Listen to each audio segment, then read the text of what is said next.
À Niamey, le 25 décembre 2025, aux environs de 19h30, au moment où les gens priaient Maghrib, un braquage à main armée a été perpétré au quartier Banizumbu, au niveau d'un commerce situé sur la voie menant au grand marché par 5 individus, dont l'un en tenue treillis et muni d'une arme à feu de type AK-47 à bord de 2 véhicules, dont l'un de marque Lexus 470 et l'autre de marque Toyota Prado de couleur noire, vitres fumées, tous immatriculés au Niger. À leur arrivée, les malfrats se sont présentés comme des agents des forces de défense et de sécurité, FDS, relevant d'un service de l'État et ont procédé à la désinstallation du DVR du système de la caméra de surveillance. Ils se sont ensuite dirigés vers le coffre-fort qu'ils ont vidé de la somme de 22 millions de francs CFA qu'il contenait. En quittant après avoir commis leur forfait, ils ont confisqué les téléphones portables de 5 personnes présentes sur les lieux et embarqué 2 des employés qu'ils ont fini par libérer vers la grande mosquée et disparaître dans la nature vers une destination inconnue. Dans la même nuit des faits, l'une des victimes libérées par les malfrats s'est présentée directement à la direction de la police judiciaire DPJ en vue de faire sa déposition. Après les constatations d'usage sur la scène du crime, les investigations techniques ont permis d'identifier et d'interpeller dans un premier temps un membre actif du réseau. Ça va? Ça va. Comment tu t'appelles? Où est le téléphone retrouvé en ta possession? C'est ici, c'est son Ah, ça c'est son téléphone. Oui. Il n'a rien sur lui? Non, bien, on l'a déjà pris sur le terrain. Bon. Il a juste un moto avec nous. On l'amène à la... Les investigations poussées en synergie avec les services compétents ont permis d'identifier les autres membres du réseau au nombre de 10, dont 3 venus spécialement de 2 pays voisins, parmi lesquels 2 de nationalité nigérienne activement recherchés et 1 de nationalité étrangère en état d'arrestation.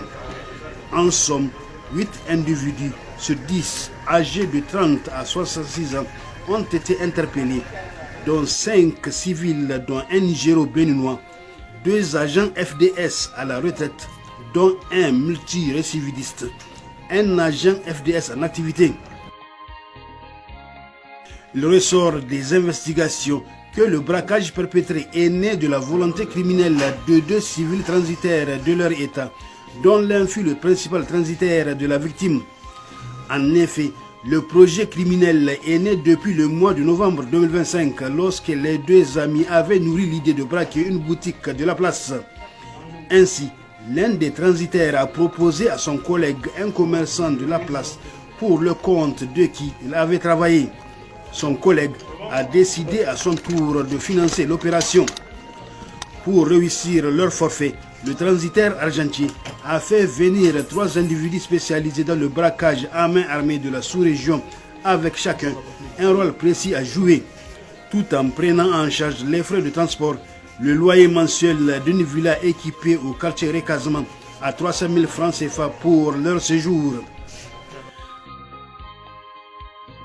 La planification de l'opération avait débuté au moment de l'arrivée des 3 individus de 2 pays voisins entre le 20 et le 22 décembre 2025, dont l'un d'eux, qui avait promis les moyens humains et matériels, avait déjà contacté et constitué une équipe à Niamey avant son arrivée. Une fois à Niamey, ils ont d'abord procédé à des reconnaissances des lieux, suivies de plusieurs rencontres de planification avec l'équipe déjà mise en place au niveau du siège de la société de gardiennage FACO, sise à l'immeuble Doula-Tondi. L'équipe mise en place à Niamey est constituée de 5 individus chargés pour l'essentiel de l'exécution matérielle de l'opération et de fournir l'arme, la tenue treillis et les rangers et les moyens de communication talkie-walkie. La planification étant terminée, ces criminels entrent dans la phase d'exécution de leur plan concerté prévu pour se tenir le 24 décembre 2025 entre 19h et 20h. L'opération s'est déroulée en 4 étapes. L'opération initialement prévue le 24 décembre a été finalement reportée le lendemain à la demande d'un membre du réseau devant jouer un rôle clé et face à la nécessité d'avoir un véhicule gros cylindré adapté à ce genre d'opération. Ainsi, le principal cerveau s'est mis à la tâche et a réussi à prendre en location un véhicule de marque Prado de couleur noire aux vitres teintées. Le jour de l'opération, aux environs de 16 h, le commanditaire principal du braquage, ancien transitaire de la victime, a acheminé à bord de son véhicule personnel son co-auteur, transitaire également, au quartier Cité-Caisse, où il avait pris en location le véhicule de marque Prado spécialement loué à cet effet.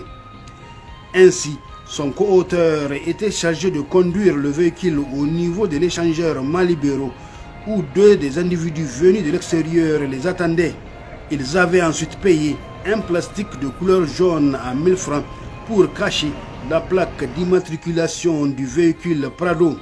Au même moment, la deuxième équipe rassemblée au niveau de la société de sécurité privée FACO, dont le propriétaire, ancien agent des forces de défense et de sécurité FDS, et qui a participé à l'opération, avait embarqué à bord d'un véhicule de marque Lexus en vue de faire jonction avec la première équipe au niveau de la pharmacie Sony.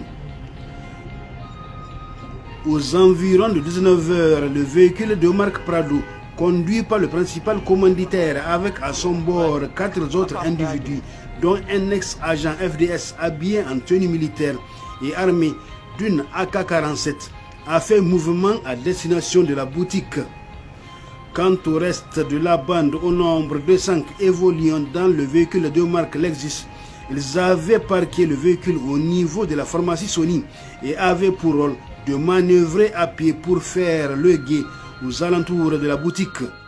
Arrivé sur les lieux, le commanditaire principal du braquage était resté dans un premier temps dans le véhicule au moment où les 4 autres étaient entrés dans la boutique.